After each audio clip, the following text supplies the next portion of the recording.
एक ओंकार सतनाम करता पुरख निर्भव निर्वैर अकाल मूरत अजूनी सैभं गुरु प्रसाद जप आज सच जुगाद सच है भी सच नानक होशी भी सच। पहली पातशाही श्री गुरु नानक देव जी महाराज जी इस मूल मंत्र के द्वारा उस प्रभु का धन्यवाद कर रहे हैं। हे परम पिता परमेश्वर, आप ज्योति स्वरूप हो, शब्द स्वरूप हो और हम जीवों के कल्याण के लिए जब से सृष्टि बनी आप मनुष्य का चोला धारण करके पृथ्वी पर आते हो, एक साधारण इंसान की तरह रहते हो। सारे युगों में आप आए, आज भी आप पृथ्वी में कहीं न कहीं किसी न किसी मानव शरीर में काम कर रहे होंगे और आगे जब तक ये पृथ्वी रहेगी आपका नूर जो है वो मनुष्य जाति को प्रकाशित करता रहेगा और जीवों को प्रभु की तरफ लगाता रहेगा। तो आज हम जो है जपजी साहब की 11वीं पौड़ी लेते हैं। इन पौड़ियों में नाम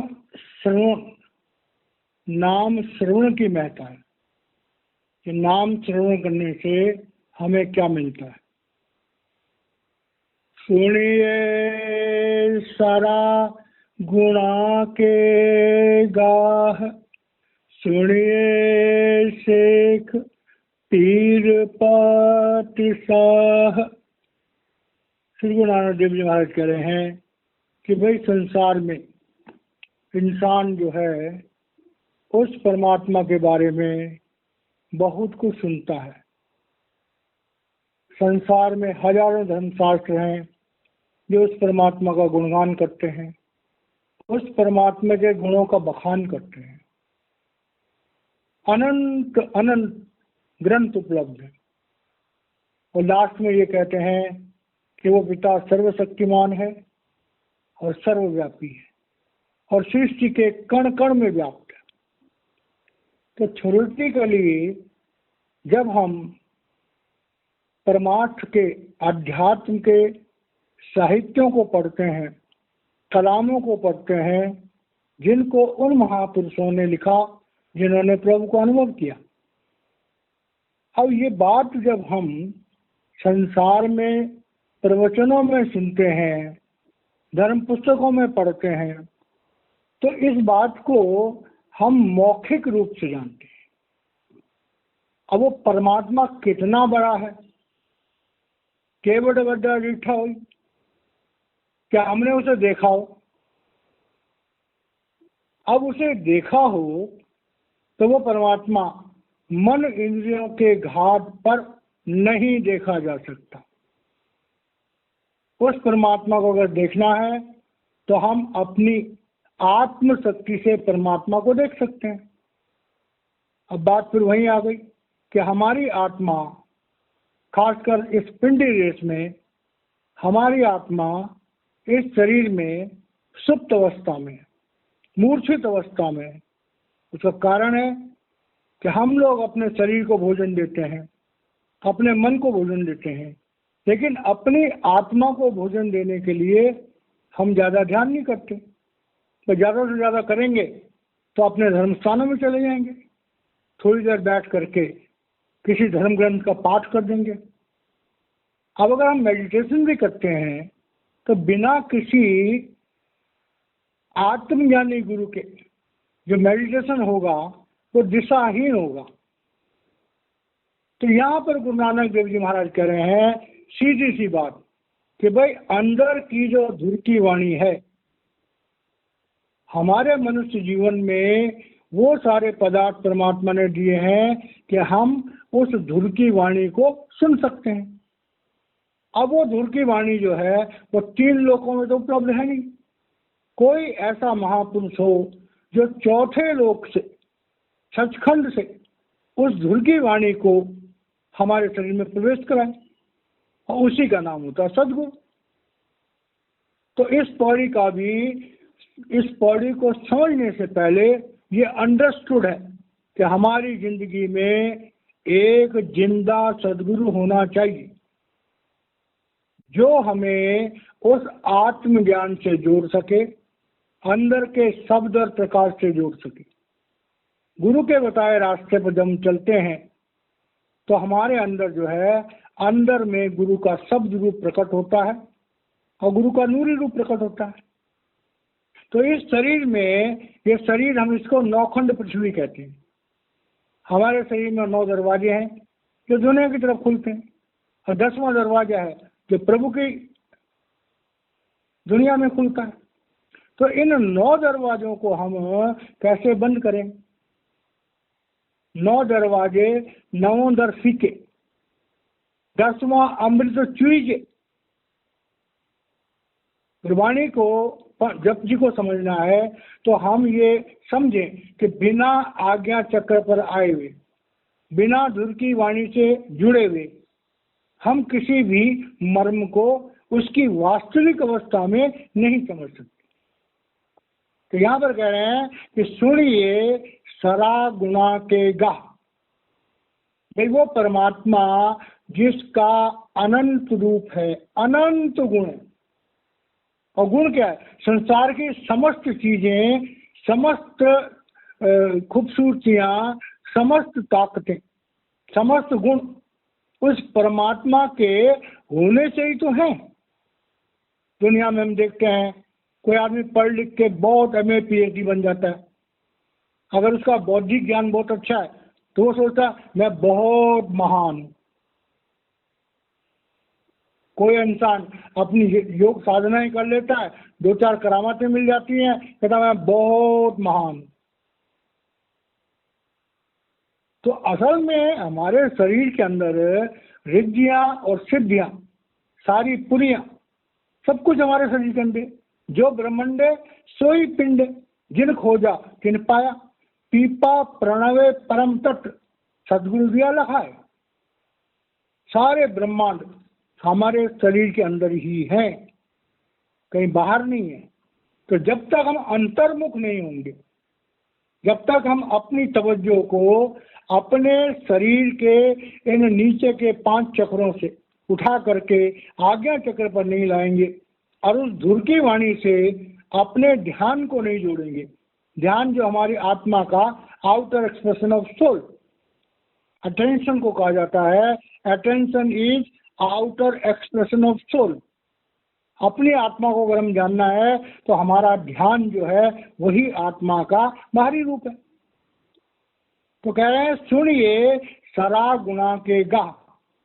जब किसी इंसान को गुरु दीक्षा मिलती है सच्चे सदगुरु से, वो ध्यान लगाता है तो उसकी आत्मा अपने पैर के नाखून से सिमट करके पहले मूल चक्र पे आती है।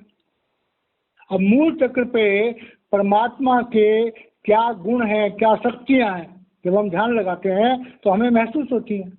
फिर इंद्रिय चक्र पे है, जैसे कल भी बताया गया था कि मूल चक्र पर पृथ्वी तत्व है, गणेश जी है। इंद्रिय चक्र पर जल तत्व है, ब्रह्मा जी है। नाभि चक्र पर अग्नि तत्व है, विष्णु भगवान। हृदय चक्र पर आकाश तत्व है, शिव भगवान है। आज्ञा चक्र पर मां शक्ति है, कंठ चक्र पर मां शक्ति है, और आज्ञा चक्र पर साक्षात परमात्मा है जो हमारी आत्मा के रूप में। तो ये बात यहाँ कह रहे हैं कि अगर हम इस भव सागर, सरा सागर, गाह मंथन, इस शरीर रूपी महासागर का, भव सागर का, भव सागर शरीर को कहा जाता है।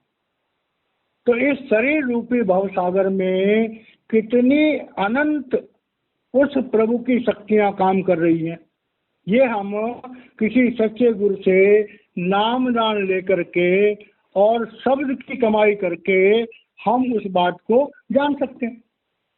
बिना शब्द की कमाई के कोई भी इंसान अंतर्मुख अपनी इंद्रियों को नहीं कर सकता। सुनिए शेख पीर पाठ।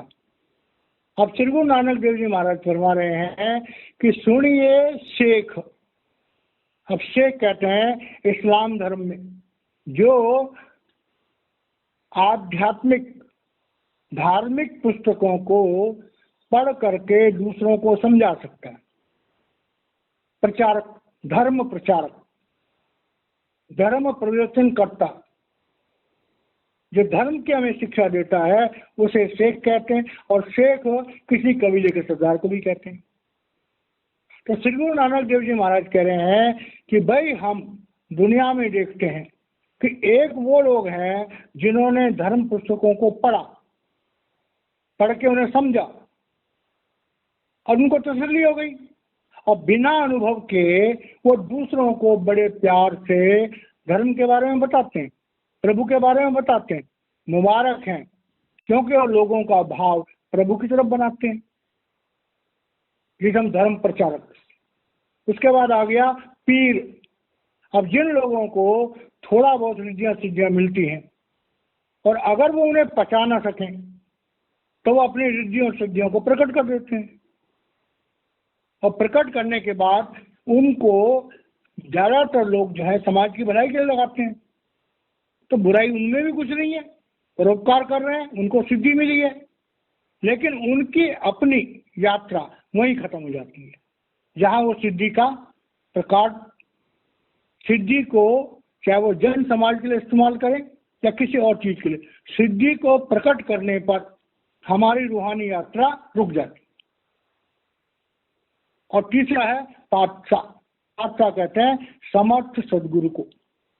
तो कह रहे हैं कि असल में अपरा विद्या से परा विद्या जाना है, क्योंकि जो लोग कोई सच्चे सदगुरु बनते हैं उनकी जिंदगी में भी कोई सदगुरु होता है। राम कृष्ण ते को बड़ो तीन भी तो गुरु कीन, और तीन लोक के नायका गुरु आगे अधीन। तो बिना गुरु के जब शास्त्र कहता है, रामायण कहती है कि कृष्ण भगवान और राम भगवान जी को उनको भी गुरु धारण करना पड़ा,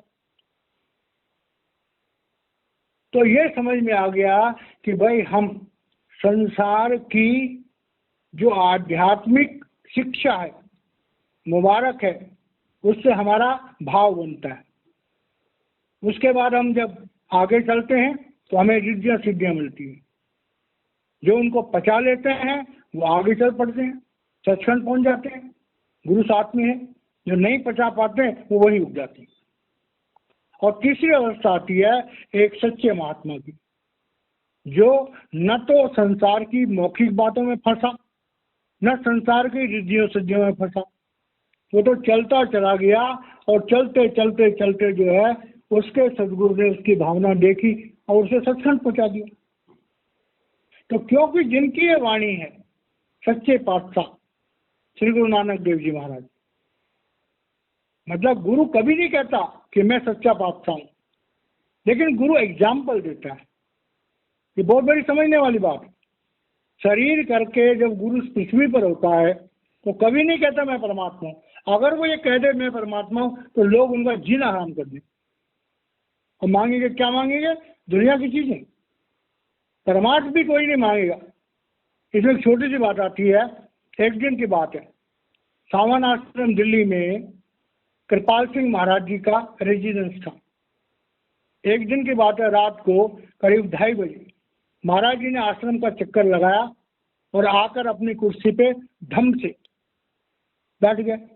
एक बीवी बगल में बैठी भजन कर रही थी, वो दौड़ी दौड़ी आई, उसे आवाज सुनाई और हाथ जोड़ के कहती है, हे सदगुरु, हे परमात्मा, आपके सिमरन मात्र से लोगों की परेशानियां दूर हो जाती हैं और आप उदास हो, तो इसका क्या कारण है? परम संत कृपाल सिंह जी महाराज बड़े उदास होकर कहते हैं कि बीबी, अगर कोई बनिया हो, व्यापारी हो, और उसके पीछे से सप्लाई आ रही हो और गोदाम भर रहे हो और माल बिकता ना हो, तो वो क्या करे? क्योंकि सावन आश्रम में जब सत्संग होता था तो महाराज जी कहते थे अपने जाहो जरा, कौन है जो सत्संग जाना चाहता है, बोलो। एक हाथ नहीं उठता था। क्यों? दुनिया छोड़नी पड़ेगी। तो हम लोगों को दुनिया से इतनी ज्यादा आसक्ति है कि हम इस दुनिया को छोड़ना ही नहीं चाहते। और यही कारण है कि संसार जो है शेख और पीरों से भरा पड़ा है। इस बारे में एक और भी जिक्र आता है मौलाना रूम का। मौलाना रूम पहले मौलवी रूम थे। मौलवी कहते हैं जो धर्म शास्त्रों का बहुत बड़ा ज्ञाता है, और वो प्रोफेसर भी थे और बड़े प्रचलित थे। सारा समाज उनकी तारीफ करता था। उन्होंने धार्मिक पुस्तकों के आधार पर एक रिसर्च करी बहुत दिनों तक, और उस रिसर्च के सैकड़ों पेज उन्होंने लिखे और एक किताब बना दी। एक दिन वो एक छोटे से तालाब के बगल में अपने शिष्यों के साथ बैठे हुए थे। धार्मिक चर्चा चल रही थी। इतनी देर में एक फटे पुराने कपड़े पहना हुआ फकीर वहां आ गया, उनके पास खड़ा हो गया। तो उसको देखने लग गए। पूछा, भाई कौन हो, क्या चाहते हो? उसने कुछ नहीं बोला। तो उस फकीर ने कहा उस किताब को देख के कि ये क्या चीज है? तो मौलवी रूम कहते हैं ये तुम्हारे समझ में आने वाली चीज नहीं है। कहता अच्छा। तो संत सबरेज जी महाराज जी ने उस किताब को उठाया और उस तालाब में फेंक दिया। अब जो उनके शिष्य थे वो आग बबूला हो गए। तो संत सबरेज जी को मारने को दौड़े। तो संत सबरेज जी ने कहा, भाई तुम नाराज क्यों होते हो? क्या तुमने हमारी सालों की जो मेहनत थी, रिसर्च थी, तो पानी किताब में डाल दी, तो क्या हम तुम्हारी पूजा करेंगे? कहते क्या हुआ? कहता हमारा बहुत बड़ा नुकसान हो गया। अच्छा, तुम्हारा बहुत नुकसान हो गया? क्या? हाँ। संत सबरेज जी ने तालाब में हाथ डाला, किताब बाहर निकाली, और मजे की बात, किताब पर एक बूंद भी पानी नहीं था, बिल्कुल सूखी की सूखी। अब मौलवी रूम जो है वो हैरान हो गए, क्योंकि मौलवी रूम जो है विवेकानंद जी महाराज जी की तरह कहा करते थे कि कस निर्दोष की मंजिल गए मासू कुजास। कस निर्दोष की मंजिल गए मासू कुजास। वो यही कहते थे, कोई नहीं जानता खुदा का घर कहाँ है, कोई नहीं जानता खुदा का घर कहाँ है, कोई नहीं जानता खुदा का घर कहाँ है। क्योंकि वो सबसे ज्यादा पढ़े लिखे। अब जब उन्होंने ये चमत्कार देखा कि भाई पानी में डाली हुई किताब, और वो भी कच्ची किताब, और उसमें पानी का एक बूंद का भी असर नहीं हुआ, तो उन्होंने पूछा फकीर से, भाई ये कौन सी विद्या है? कहते ये तुम्हारी समझ में आने वाली नहीं। अब वो तो अंदर से तो जिज्ञासु थे परमात्मा को जानने के लिए, तो पीछे पड़ गए उसके। पीछे पड़ने के बाद जब संत सबरेज जी महाराज जी ने सोचा कि भाई ये सच्चा जिज्ञासु है, तो उन्होंने फिर यक निगाहे जा फजायस बस बबत दरकारे माँ, एक दृष्टि डाली अपनी मेहर की मौलवी रूम पर, और मौलवी रूम की आत्मा जो है वो ऊपर के मंडलों में उड़ने लग गई। उन्होंने उससे दीक्षा ले ली। अब जब उन्होंने दीक्षा ले ली तो उसके बाद मौलवी रूप जो है वो मौलाना बन गए। मौलाना कहते हैं जो रूहानी राजों को जानता हो। तब उन्होंने अपनी स्टेटमेंट में क्या बदलाव किया? पहले कहते थे कष्ट न दोस्त कि मंजिल गए मासू कुजास, कोई नहीं जानता प्रभु का घर कहाँ है। लेकिन जब नाम लिया तो कहते ई कदार हस्त कि बांगे जर से मैं आयत। कह रहा भाई अब मैंने समझा कि खुदा के घर से बड़े घंटे की आवाज जोर जोर से आती है। तो जो भाई बहन सत्संग सुनते हैं और वो भजन पे बैठते हैं तो बड़े घंटे की आवाज जो है जोर जोर से आती है। हुजूर बाबा सावन सिंह जी महाराज परमार्थी पत्र भाग 2 में बार बार लिखते हैं कि जिन सत्संगियों के अंदर में घंटे की आवाज जोर जोर से बजती है उनकी आत्मा बहुत जल्दी जो है वो मन इंद्रियों से छूट जाती है। तो यहाँ पर सच्चे पातशाह कह रहे हैं कि भाई ये जो गुरु का ज्ञान है, अब ये इसके अंदर एक आंतरिक भाव, गुरु से लाखों लोग नामदान लेते हैं, लाखों लोग आज की डेट में नामदान लेते हैं, लेकिन कितने लोग हैं जो नामदान को फलीभूत करते हैं? नाम लिया और खत्म। भूल गए, दवाई ली और आले में रख दी, खाई नहीं, तो ये बीमारी कैसे जाएगी। तो यहाँ पर ये समझा रहे हैं कि रूहानियत के रास्ते पे चलना है तो जीवन में एक सच्चा गुरु होना चाहिए, आत्मज्ञानी गुरु होना चाहिए, शब्द और प्रकाश के कांटेक्ट होना चाहिए, हमें भजन सिमरन करना चाहिए, और भजन सिमरन करके हम पहले अपनी आत्मा का साक्षात्कार शिवनेत्र पे करें, आज्ञा चक्र पे करें, और उसके बाद जब वहाँ गुरु का स्वरूप प्रकट हो जाए तो गुरु हमें ऊपर के मंडलों में ले जाएगा और वहाँ हमारी फिर अंदर की सैर कराएगा।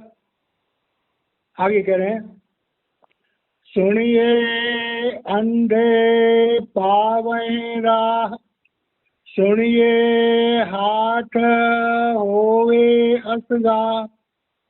अब ये बातें महापुरुषों की बातें इशारों में होती है। तो कह रहे हैं सुनिए अंधे पावें राह। अब ये क्या, सब जगह अंधा, अंध कमाए गुरु बिन मध्य न पाया, गुरु मिले तो अखी देखे घर अंदर सबवट पाया। गुरु कहे जगत सब अंधा, कोई न कहे घट की संधा। सारे महापुरुषों ने उन लोगों को जिनकी अंदर की आंख नहीं खुली, जिनका शिवनेत्र नहीं खुला, जिनका तीसरा तिल आज्ञा चक्र नहीं खुला, उनको अंधे की संज्ञा दी गई। धर्मशास्त्र जो है वो बार बार जो इसका जिक्र करते हैं और बड़े स्पष्ट लफ्जों में जिक्र करते हैं, बड़े स्पष्ट लफ्जों जिक्र करते हैं।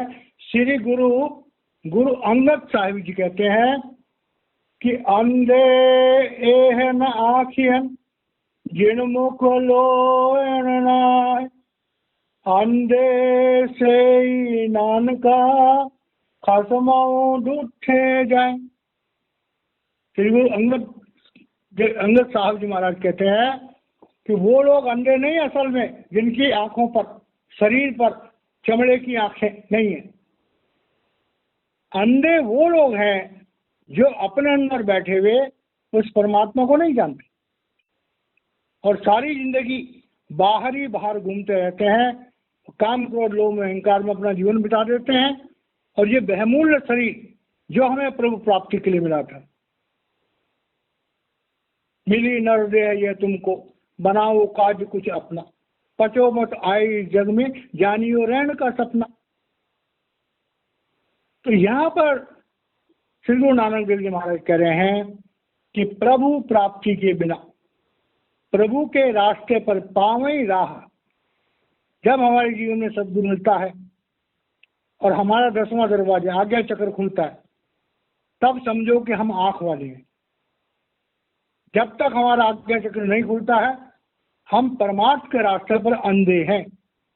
दुनिया के लिए हम आंख वाले हैं, विषय विकारों के लिए हम आंख वाले हैं, दुनिया की लज्जतों के लिए हम आंख वाले हैं।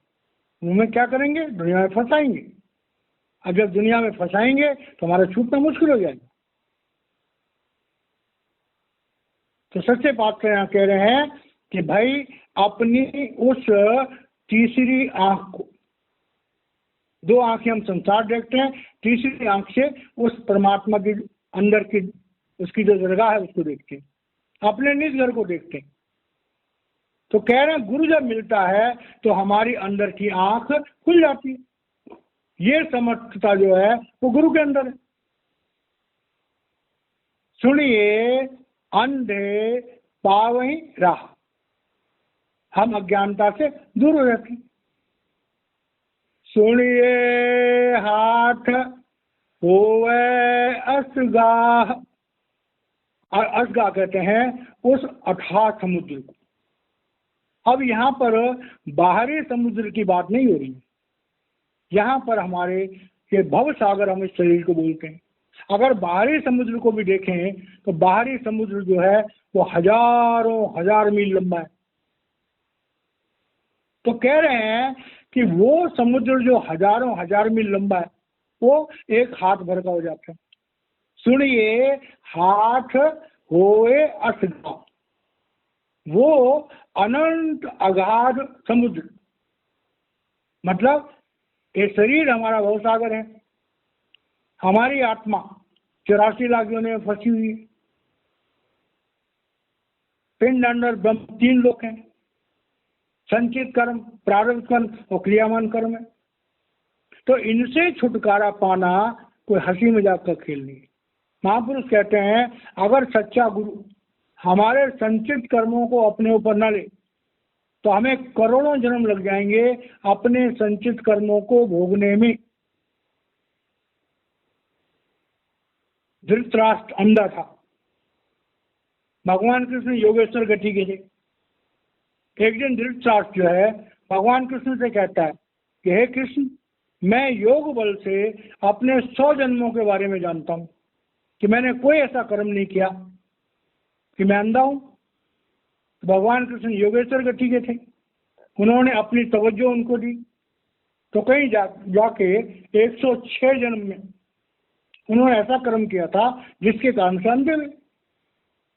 तो सोचे कि अगर हमारी जिंदगी में कोई सच्चा गुरु नहीं हो तो हम करोड़ों जन्म लेते रहेंगे। वो अलग बात है हम स्वर्ग चले जाएं, कभी हम नरक चले जाएं, कभी हम दुनिया में आ जाएं, कभी हम मनुष्य बन जाएं, कभी भेड़ बकरी बन जाएं, कभी पेड़ पौधे बन जाएं, कभी सांप बिच्छू बन जाएं। तो कह रहे हैं ये जो अथाह जीवन की यात्रा है, इसका असली मतलब क्या है कि हम प्रभु की गोद में थे। एक दिन प्रभु से हम अलग हुए और कहाँ वो अनामी का देश, कहाँ सचखंड का देश और कहाँ पिंड का देश। तो इतनी लंबी जो यात्रा है वो हाथ भर की हो जाती है। हाथ भर की मतलब क्या?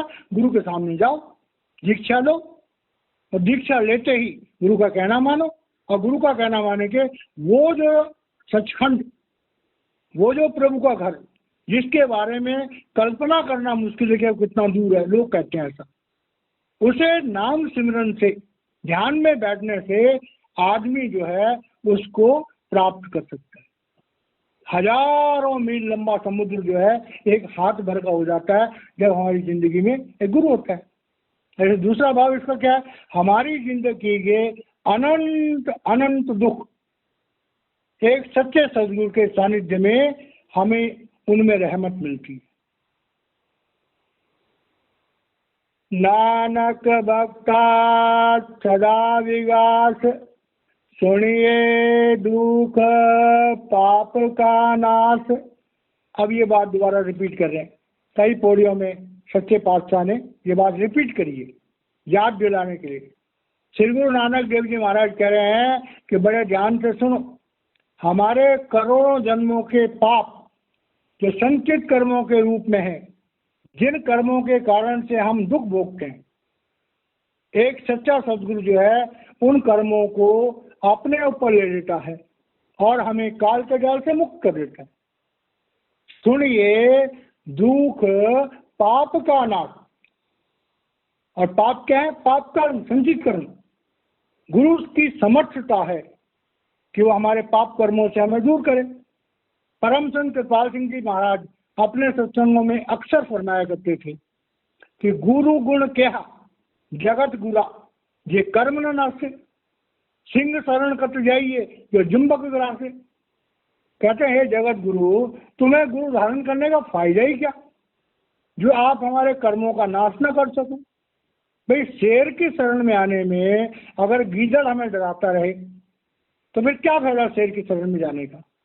एक सच्चे सदगुरु के पास आकर के अगर हमारे संचित कर्मों का नाश नहीं होता है तो फिर भी गुरु धारण करने का फायदा क्या है।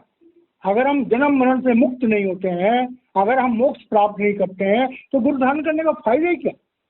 और जो हमें मोक्ष प्राप्त न करा सके, जो हमें प्रभु से न मिला सके, वो हमारा आध्यात्मिक गुरु नहीं हो सकता। जिन गुरु साहिबान का जिक्र श्री गुरु ग्रंथ साहब में है तो सारे के सारे महापुरुष इसी ताकत को रखते थे कि हमारी आत्मा को इस काल देश से छुड़ाने में समर्थ थे।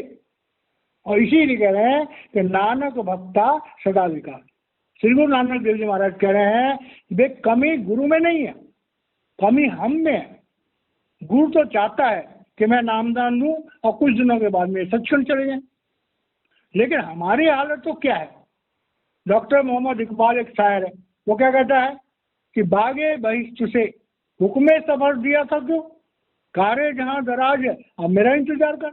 वो खुदा से कहता है अच्छे वाले तेरी गोद में हम बैठे हुए थे, जबरदस्ती तूने हमें दुनिया में भेजा, हम दुनिया में फंस गए, दुनिया के मुंह में फंस गए। अब हमारे पास फुर्सत नहीं है, जब फुर्सत होगी तब तेरे साथ चलेंगे। यही हाल आज की संगत का है। अगर सदगुरु चीख चीख के बोलता है कि भाइयों जागो, मनुष्य जीवन भाग्यों से मिला है, हमें प्रभु प्राप्त करना है, हम सुनते हैं हाँ महाराज जी, हाँ महाराज जी, हाथ जोड़ देते हैं, महाराज जी के दर्शन कर लेते हैं तो चल पड़ते हैं, घर आके भूल जाते हैं।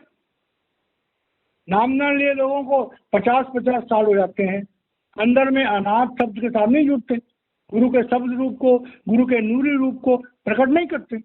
क्यों? क्योंकि दुनिया की लज्जतों में फंसे हुए हैं। तो भाई एक ही जगह मिल सकती है, क्या दुनिया प्राप्त कर लो और चाहे अपनी आत्मा को काल से छुड़ा लो और सचखंड प्राप्त कर लो। तो इस पौड़ी से 11वीं पौड़ी में यहाँ पर सच्चे पातशाह हमें ये संदेश दे रहे हैं कि देखो भाई, अगर तुम्हारी जिंदगी में सच्चा गुरु होगा तो तुम प्रभु की दुनिया के अपने इस भवसागर रूपी शरीर के सारे गुणों को जान जाओगे कि हमारे अंदर कितने गुण हैं। हम अपनी अच्छाइयों को जान जाएंगे, और वो अच्छाइयाँ इंद्रियों की नहीं, वो अच्छाइयाँ हमारी आत्मशक्ति की। और फिर हम न दुनिया में प्रचार के चक्कर में पड़ेंगे, न करामात में दिखाने के चक्कर में पड़ेंगे, बल्कि हम उस आत्मज्ञान को अपनाएंगे, प्राप्त करेंगे और तब उसे बांटेंगे। और हमारे अंदर जो अज्ञानता है, अंधापन है, वो दूर हो जाएगा, हमारे अंदर की आँख खुल जाएगी, और हमारा जो ये पसारा है जिंदगी का, करोड़ों ब्रह्मांडों का, स्वर्ग का, नरक का, ये खत्म हो जाएगा। तो हम प्रभु के नजदीक पहुंच जाएंगे। गुरु से मिलना ही प्रभु से मिलना है। और उसके बाद अगर गुरु हमारा सहाय हो जाएगा तो हमारी तरक्की होती चली जाएगी। हम कभी विकास का मतलब यहाँ पर है मनुष्य जन्म से ऊपर ही चले जाएंगे, मनुष्य जन्म से नीचे नहीं आएंगे, और एक दिन सचखंड पहुंच जाएंगे, क्योंकि गुरु ने हमारे संचित कर्म खत्म कर दिए। प्रारब्ध भोगने के लिए हमें वो कहता है डू नॉट रिएक्ट, तेरा बड़ा मीठा लागे। क्रियामान कर्मों के लिए है कि नए कर्म बनाओ, सिमरन करो। तो इस तरह से एक सच्चे गुरु से जब हम जुड़ते हैं वो हमें उस अमृत की दवाई देता है। लेकिन हमारा अगर सौभाग्य हो तो हम गुरु पर विश्वास करें, उसके नाम पर विश्वास करें, नाम जपें, जीवन को सुधारें, अपने जीवन में डायरी रखें, लोगों की पड़ताल न करें, अपनी पड़ताल करें, मिल बांट के खाएं, समय का 10वां हिस्सा जो भी यथाशक्ति है अपने धर्म स्थानों में सेवा करें, स्वाध्याय करें, भजन कीर्तन करें। अगर ऐसा हम करेंगे तो हमारा गुरु हमें फिर इस दुनिया में नहीं छोड़ेगा और हमें अपने साथ सचखंड ले जाएगा। तो इस तरह से ये जो पौड़ियाँ हैं, यहाँ पर श्रवण की जो है ये आखिरी पौड़ी है। अब कल जो होगा वो हमारे मन के क्या विकार होते हैं उसके आगे हम 12वीं पौड़ी लेंगे। तो मैं सच्चे पातशाह श्री गुरु नानक देव जी महाराज जी का धन्यवाद करता हूँ कि हे सदगुरु, आपकी कृपा से ये ग्रंथ हमें मिला और आज का मानव जो भटका हुआ है, विषय विकारों में रमा हुआ है, भूल गया अपने असली मकसद को, आपकी इस वाणी को पढ़ करके जो भाई बहन सत्संग सुन रहे हैं, हो सकता है किसी न किसी भाई के दिल में अपने जीवन को सुधारने का, गुरु नानक देव जी महाराज जी की शिक्षाओं पर चलने का भाव बन जाए। अगर एक भी भाई इस सत्संग को सुन करके अपने जीवन में बदलाव लाता है तो मैं समझूंगा कि मुझे सारे संसार की दौलत मिल गई। और मैं अपने सदगुरु से भी, सच्चे पातशाह श्री गुरु नानक देव जी महाराज से भी हाथ जोड़कर प्रार्थना करता हूँ, हे महाराज जी, जो लोग अपना समय निकाल करके इन सत्संगों को सुन रहे हैं, आप उन पर दया करें, आप उन्हें मेडिटेशन करने की भावना दें और उनको ये लगे कि हमारे जीवन में धर्म प्रधान होना चाहिए। और उसकी पहली सीढ़ी है हमें अपने धर्म स्थानों में ज़्यादा से ज़्यादा जाना चाहिए, अपने धर्म स्थानों में ज़्यादा से ज़्यादा सेवा धन की करनी चाहिए। जो हमारे हैसियत है उतने धन की भी सेवा करनी चाहिए। जो लोग अपने धर्म स्थानों का आदर करते हैं, जो लोग अपने धर्म स्थानों में सेवा करते हैं, जिस भी भगवान के रूप को मानते हैं, वो भगवान जो है उन्हें वक्त के जो पोल है जहाँ पर वो परमात्मा काम कर रहा है उससे जोड़ देगा। तो भाई सीधी सी बात है कि जो प्रभु ने हमें जो शरीर दिया और प्रभु ने हमें धर्म दिया, हम अपने धर्म को समझें, उस पर श्रद्धा रखें और उसके परा पार्ट को समझने का प्रयास करें, क्योंकि अपरा कर्म कांड है और परा जो है आत्मज्ञान है। तो कर्म कांड पहली सीढ़ी है और परा आत्मज्ञान दूसरी सीढ़ी है। तो भाई पहली सीढ़ी शुरू करो तो दूसरी सीढ़ी मिल जाएगी। तो इस तरह से जो है सच्चे पातशाह हमें जो ज्ञान दे रहे हैं वो हमारे लिए बहुत जरूरी है। और जो भाई बहन इस सत्संग को सुन रहे हैं या सुनेंगे उन सबका मैं बड़ा धन्यवादी हूँ, आभार प्रकट करता हूँ कि आप समय निकाल करके इस सत्संग को सुनते हैं। तो मेरे सदगुरु भी बहुत खुश होंगे। जो बोला जा रहा है मेरे सदगुरु की कृपा से जो उधर से भेजते हैं वो आप तक पहुंच जाता है। तो इन शब्दों के साथ मैं वाणी को विराम देता हूँ। जय महाराज जी।